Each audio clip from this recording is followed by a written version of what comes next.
Punjab Covid review meeting जारी। CM captain ने अगुवाई में जारी है मंथन। कोरोना हालात पर चर्चा, लिए जा सकते हैं फैसले। गांवों को लेकर पीएम भी चिंतित। जिलाधिकारियों से बैठक में कहा, गांवों पर ज्यादा ध्यान देने की जरूरत। गांवों को कोरोना मुक्त करवाने की सौंपी जिम्मेदारी। किसान आंदोलन पर पंजाब के मंत्री तृप्त राजेंद्र बाजवा का बड़ा बयान। कहा, गांव में कोरोना बढ़ने की एक वजह किसान आंदोलन थी। किसानों से अपील, गांव आने से पहले जरूर करवाएं टेस्ट। कोरोना के बीच फैल रहे ब्लैक फंगस ने बढ़ाई सरकार की टेंशन। केंद्रीय स्वास्थ्य मंत्रालय ने सभी राज्यों को लिखा पत्र। ब्लैक फंगस को महामारी घोषित करने के दिए निर्देश।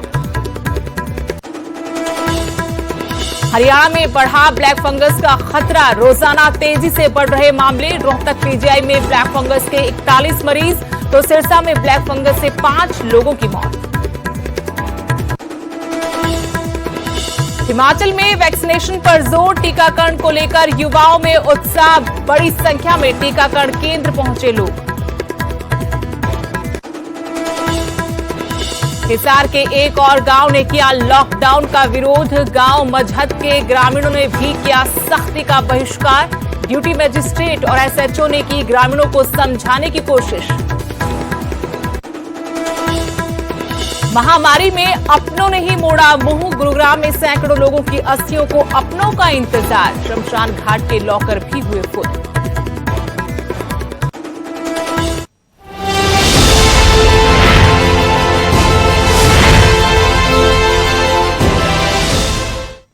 नमस्कार, आपके साथ मैं हूं स्तेश नैन मोर। बुलेटिन की शुरुआत करेंगे बड़ी खबर के साथ। पंजाब कांग्रेस के गृह युद्ध पर यह बड़ी खबर सूत्रों के हवाले से खबर है। आलाकमान की तरफ से लिया जा सकता है सख्त फैसला। सूत्रों के हवाले से आपको जानकारी दे रहे हैं। जिस तरीके से पंजाब कांग्रेस में कलह चल रही है, उसके बाद आलाकमान की तरफ से बड़ा और सख्त फैसला लिया जा सकता है। आने वाले कुछ दिनों में बड़ा एक्शन मुमकिन है। सुनील जाखड़ ने दिल्ली में आलाकमान को शिकायत की है। सूत्र ये जानकारी दे रहे हैं। शिकायत में प्रताप बाजवा पर दरार डालने के आरोप लगाए गए हैं। जाखड़ ने कहा, बाजवा सरकार को कमजोर करने में लगे हैं। यानी पंजाब कांग्रेस की आपसी कलह आलाकमान तक पहुंच चुकी है। सूत्रों के हवाले से जानकारी कि आलाकमान की तरफ से इस पर बड़ा और सख्त फैसला लिया जा सकता है। आने वाले कुछ दिनों में बड़ा एक्शन मुमकिन है। सुनील जाखड़ ने दिल्ली में आलाकमान के सामने शिकायत की है। शिकायत में प्रताप बाजवा पर दरार डालने के आरोप लगाए गए हैं। जाखड़ ने कहा, बाजवा सरकार को कमजोर करने में लगे हैं।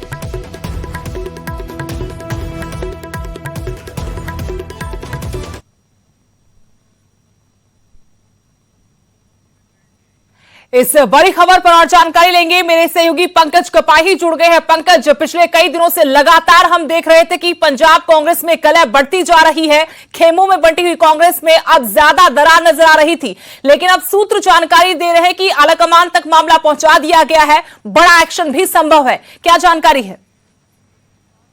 पहुंच चुकी है। सुनील जाखड़ 4 दिन दिल्ली में रहे हैं। हाई कमान को एक एक बारे में जानकारी दी है कि किस तरह से इस समय सरकार को लेकर निशाना जो है वो अपने ही बना रहे हैं। और खासतौर पर जिस तरह से पिछले दिनों में मीटिंगें हुई, उस मीटिंग में प्रताप सिंह बाजवा, उस मीटिंग में चरणजीत सिंह चन्नी, सुखजिंदर रंधावा, परकर सिंह मौजूद रहे। और मीटिंग के बाद जिस तरह से बयान जो है वो दिए गए, कैप्टन अमरिंदर सिंह के खिलाफ जो है वो बयान जारी किए गए। और प्रताप सिंह बाजवा ने तो कल 45 दिन का अल्टीमेटम जो है वो मुख्यमंत्री को दे दिया कि 45 दिनों में अगर उनकी मांगे नहीं मानी गई तो सख्त एक्शन जो है आने वाले दिनों में देखने को मिलेगा। और इसी बात को जो है पार्टी आलाकमान के पास ये बात सुनील जाखड़ ने पहुंचाई है। सुनील जाखड़ ने शिकायत की है कि प्रताप सिंह बाजवा इस समय कांग्रेस को कमजोर करने में लगे हैं। प्रताप सिंह बाजवा इस समय सरकार को कमजोर करने में लगे हैं। प्रताप सिंह बाजवा इस समय 2 गुटों में जो है वो कांग्रेस के लीडरों को बांटने की कोशिश में लगे हुए हैं। ये सोर्सेस के हवाले से अंदर की खबर इस समय न्यूज़ 18 के पास पहुंची है। न्यूज़ 18 के अहम सोर्सेस जो हैं वो जानकारी दे रहे हैं कि प्रताप सिंह बाजवा, पूरे मामले की जानकारी जरूर सुनील जाखड़ ने दी कि किस तरह से पंजाब के हालात हैं। कोटकपुर में मामले में भी जानकारी दी कि किस तरह से SIT जो है वो खारिज हुई। SIT के बाद नई SIT बनाई गई है और एक SIT जो है वो 6 लोगों को गिरफ्तार कर चुकी है। आने वाले दिनों में और भी SIT कदम उठा सकती है। लेकिन इसके साथ साथ जो पिछले दिनों में गतिविधियां हुई जिस तरह से एक के बाद एक मीटिंगें हुई, गुप्त मीटिंग पंचकुला की एक कोठी में होती है, वहां पर नवजोत सिंह सिद्धू, वहां पर कई सारे लीडर मौजूद होते हैं। उसके बाद मीटिंगों का दौर शुरू होता है और मीटिंगों के दौर में प्रताप सिंह बाजवा खुलकर मुख्यमंत्री पर निशाना साध रहे हैं, एक के बाद एक निशाना साध रहे हैं और कल तो उन्होंने 45 दिन का अल्टीमेटम दे दिया। इसके बाद ये सारी बातें जो हैं किस तरह से इस समय घमासान मचा हुआ है, सुनील जाखड़ ने दिल्ली पहुंचा दी हैं। दिल्ली से वापस आने के बाद सुनील जाखड़ ने एक प्रेस नोट जारी किया। उन्होंने कहा कि पार्टी आलाकमान इस पूरे मामले में जानकारी ले रही है, लेकिन न्यूज़ 18 के पास जो एक्सक्लूसिव जानकारी है, जो न्यूज़ 18 के सुनील जाखड़ के सोर्सेज जानकारी हमें दे रहे हैं कि प्रताप सिंह बाजवा के एक एक बयान को पार्टी आलाकमान के सामने रखा गया है। किस तरह से प्रताप सिंह बाजवा ने जो जो शब्द बरते गए हैं, वो सारे शब्द जो हैं वो बाकायदा तौर पर वीडियो क्लिपिंग भी जो टीवी चैनल को दी हैं, जो न्यूज़ 18 को दी हैं, अलग अलग चैनलों को दी हैं प्रताप सिंह बाजवा ने, वो सारे बयान एक के बाद एक पार्टी आलाकमान तक पहुंचा दिए गए और ये बताया गया है कि इन बयानों से 2022 में कांग्रेस हार सकती है।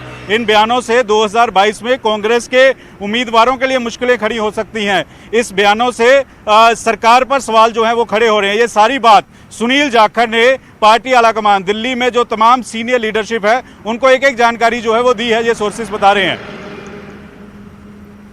लेकिन पंकज, यहां पर एक बड़ा सवाल इसके साथ यह भी उठता है कि बड़ा एक्शन क्या हो सकता है, क्योंकि हमने देखा कि कांग्रेस में बड़ा एक्शन पिछले लंबे वक्त से किसी भी राज्य में नहीं हुआ और करीब करीब हर राज्य में कांग्रेस की स्थिति यही है। जैसी आज पंजाब में है, खासकर जब भी चुनाव सर पर होता है कांग्रेस बिल्कुल धड़ों में बढ़ जाती है, खींचतान अपने आप शुरू हो जाती है, एक दूसरे को नीचा दिखाने की कोशिश होती है, यानी विपक्ष जो काम करता है उस काम को कांग्रेसी खुद करने लगते हैं। लेकिन क्या हम उम्मीद कर सकते हैं कि पंजाब में 2022 से पहले जैसे कि घटनाक्रम बदल रहे हैं पार्टी के अंदर ही कोई बड़ा एक्शन संभव है? क्या कोई बड़ा एक्शन लिया जा सकता है? वो बड़ा एक्शन अगर होगा तो क्या हो सकता है?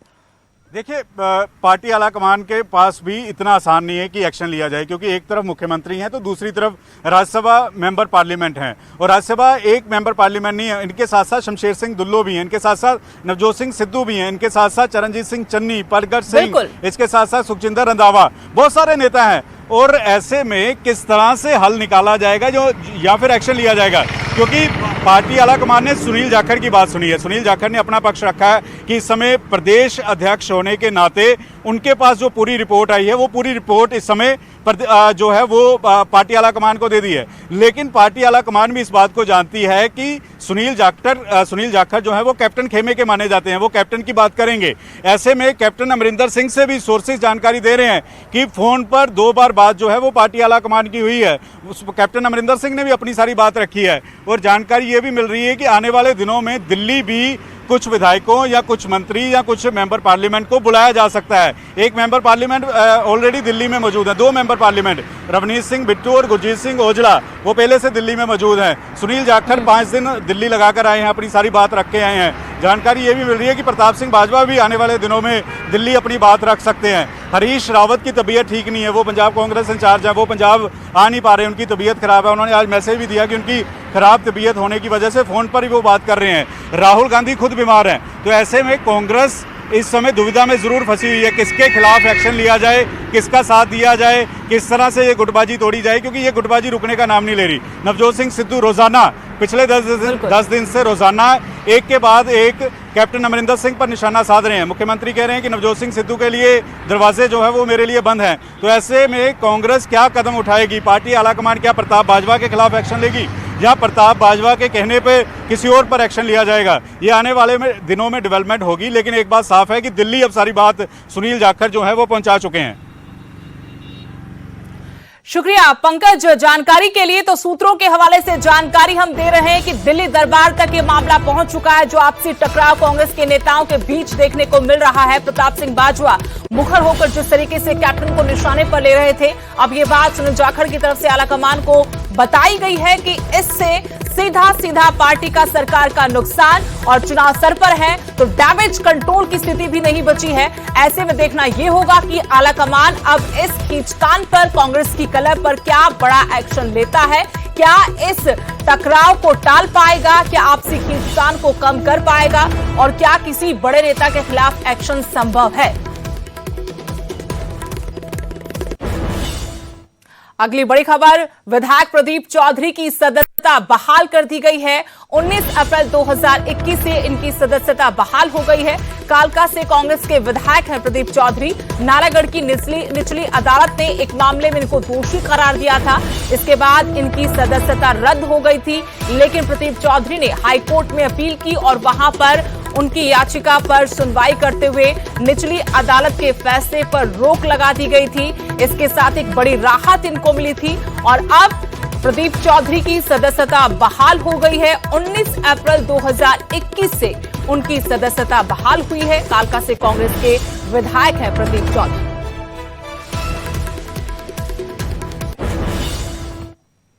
उधर किसान आंदोलन में कोरोना की दस्तक पर जेपी दलाल का बयान आया है।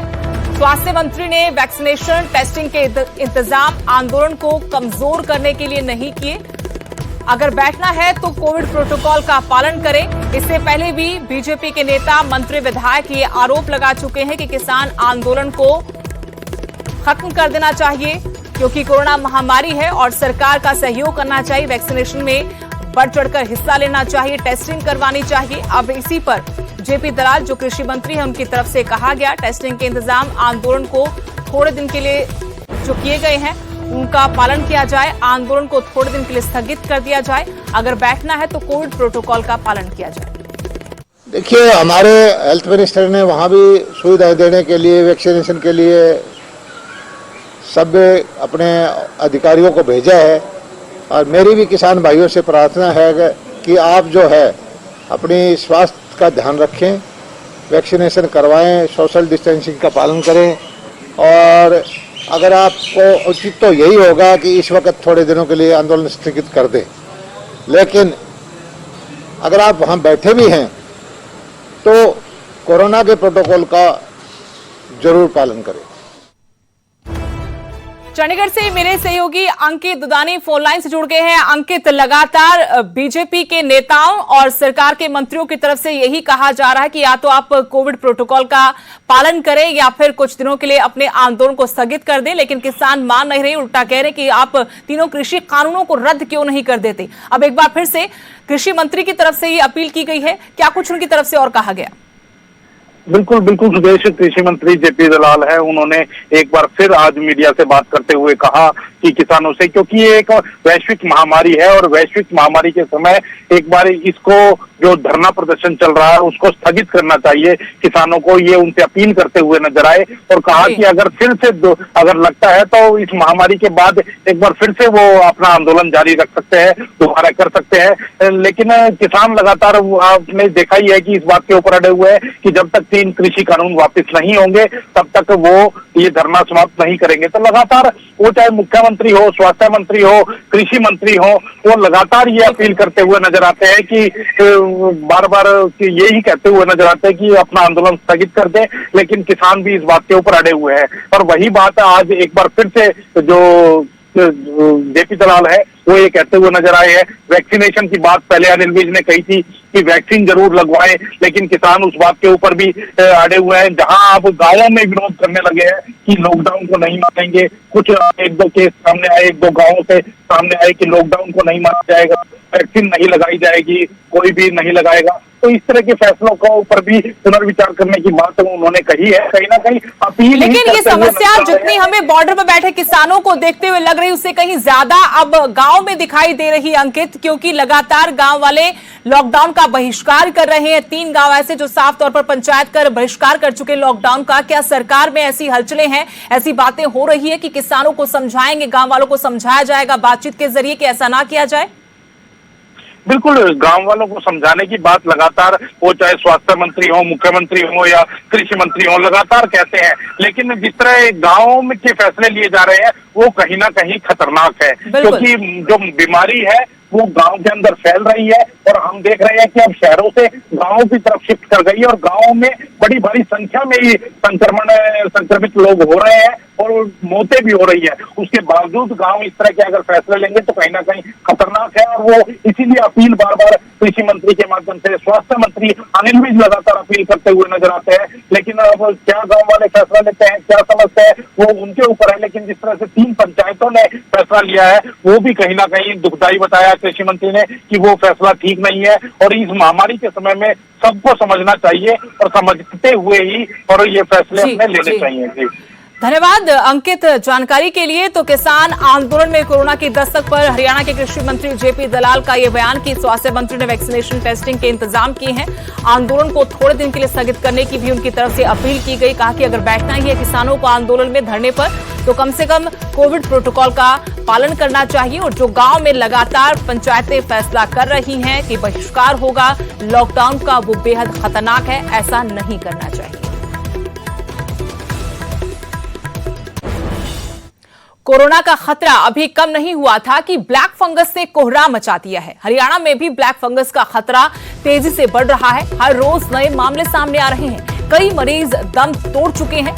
रोहतक पीजीआई में ब्लैक फंगस के 41 मरीज भर्ती हैं, लेकिन दवाई की कमी से मरीजों के इलाज में दिक्कतें आ रही हैं। वहीं सिरसा और भिवानी में भी ब्लैक फंगस पैर पसार रहा है। सिरसा में ब्लैक फंगस की वजह से 5 मरीज अब तक दम तोड़ चुके हैं और अब तक कुल 25 मामले सामने आए हैं। उधर भिवानी में ब्लैक फंगस के 10 मरीज हैं। हालांकि ब्लैक फंगस पर काबू पाने के लिए युद्ध स्तर पर तैयारियां भी की जा रही हैं। प्रशासन सतर्क है। शिक्षा बोर्ड ने कंट्रोल रूम बनाया है और शिक्षा बोर्ड के सचिव राजीव प्रसाद को कंट्रोल रूम का इंचार्ज बनाया गया है।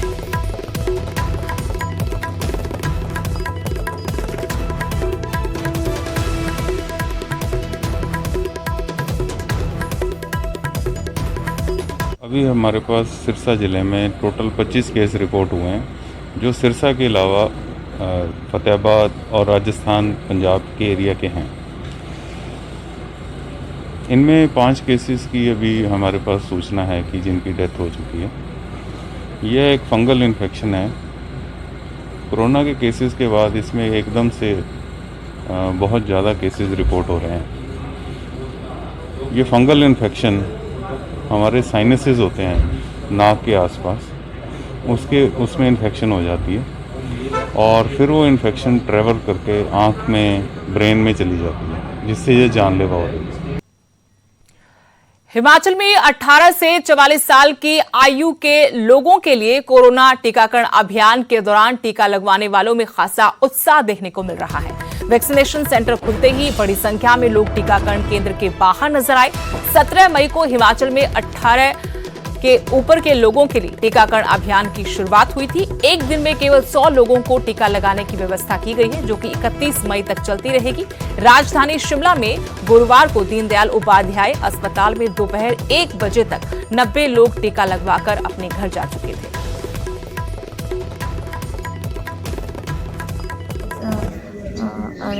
वैक्सीनेशन के लिए, कोरोना वैक्सीनेशन के लिए आए हैं, जो सरकार द्वारा आयोजित कराया गया है टाउन हॉल मॉल पे, जो कि एक अच्छी व्यवस्था का परिणाम है। और मैं चाहती हूँ कि इस तरीके से आज ये 18+ के अंतर्गत मैं आई हूँ वैक्सीनेशन करवाने और भी सभी लोग इसमें शामिल हो और इस कार्यक्रम को सफल बनाएं। बोला था ना कि 18 से लगेंगे, मतलब उस टाइम मैंने रजिस्टर करवा दिया था। स्लॉट लेने में परेशानी हुई? मतलब ऐसा है कि आपको थोड़ी देर तो उस पर बार बार क्लिक करते रहना पड़ता है, तभी आपको वो स्लॉट इशू होता है। देखते रहना होता है कि वो चला ना जाए। हाँ जी, क्योंकि बहुत ज़्यादा इसमें वो होता है ना, मतलब लोड काफ़ी था इस पे, इसलिए 9:30 से 4 बजे तक सर टाइमिंग है इसकी वैक्सीनेशन लगाने की।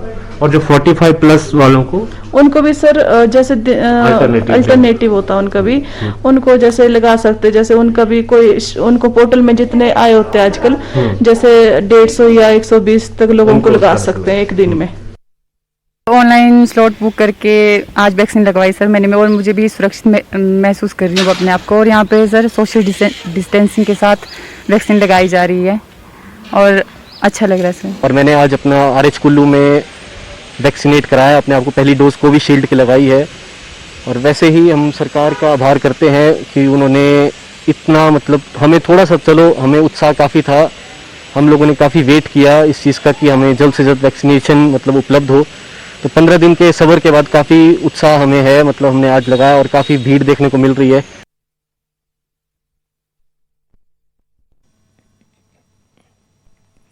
वहीं महामारी में अपनों ने ही मुंह मोड़ लिया है। सैकड़ों लोगों की अस्थियों को अपनों का इंतजार है। अपनों की अस्थियां लेने के लिए अभी लोग सामने नहीं आ रहे। शमशान घाट के लॉकर तक फुल हो गए। खबर गुरुग्राम से है, जहां दीवारों तक पर अब अस्थियां लटकाई गई हैं। मरने वालों का आखिरी सफर अभी भी बाकी है। कोरोना से संक्रमण के बाद जिनकी मौत हुई, एक लंबे इंतजार के बाद उनका अंतिम संस्कार तो हो गया, लेकिन अभी भी उनका आखिरी सफर बाकी है। जी हाँ, जिनकी कोरोना से मौत हुई, उनकी अस्थियां आज भी गुरुग्राम के शमशान घाट में अपनों का इंतजार कर रही हैं कि अपने आएंगे और उसके बाद इन अस्थियों का गंगा में विसर्जन किया जाएगा। हिंदू धर्म की मान्यता के अनुसार जब भी किसी की मौत होती है तो उसके बाद उसकी अस्थियों को एक तरह से गंगा में विसर्जन किया जाता है और कहा जाता है कि उसके बाद ही मृतक को एक तरह से मुक्ति मिलती है। लेकिन गुरुग्राम के शमशान घाट में बहुत से ऐसे लोगों की जो अस्थियां हैं वो यहाँ पर अलग अलग तरीके से यहाँ रखी गई हैं, चाहे लॉकर्स में हो या फिर चाहे एक बैग में बांध कर ही क्यों ना लटकाई गई हों, यहाँ पर लटकाई गई हैं और उनके ऊपर ना सिर्फ नाम लिखा गया है बल्कि एक तरह से तारीख भी लिखी गई है कि कब उनका अंतिम संस्कार किया गया था। लेकिन उसके बाद भी यहाँ के जो लोग हैं वो इनको अभी लेकर नहीं गए हैं, क्योंकि कोरोना महामारी का खौफ इतना है कि अपने ही अब उन अपनों से दूर हो गए जो कभी उनके अपने सबसे प्यारे थे। तो लोग जो है वो अभी ही यहाँ नहीं पहुँच रहे हैं और यही वजह है कि बहुत से लोगों की जो अस्थियाँ हैं वो यहाँ पर हैं। यहाँ पर किस तरह से अस्थियाँ जो हैं उनको लोग नहीं लेकर आ रहे हैं, तो उनको आप किस तरह से उनका विसर्जन करते हैं? अभी तो हम विसर्जन कुछ लेवल पे कर रहे हैं, तो नहीं लेके जा रहे हैं। बाकी जो लेके जा रहे हैं उनके लिए हमने सुविधा रखी हुई है कि जब लॉकडाउन खुल जाएगा उसके बाद वो अपने प्रॉपर अपने फैमिली से करेंगे। जिनको लोग नहीं लेकर जा रहे हैं उनकी जो राख है या उनकी अस्थियाँ उनको आप कहाँ विसर्जन कर रहे हैं, किस तरह से कर रहे हैं? यहाँ से हम उठवाते हैं और ट्रक में डलवाते हैं उनको और फिर वहाँ पे गंगा जी में रमेश शर्मा, न्यूज़ 18 गुरुग्राम। यहाँ रुकेंगे छोटे से ब्रेक के लिए।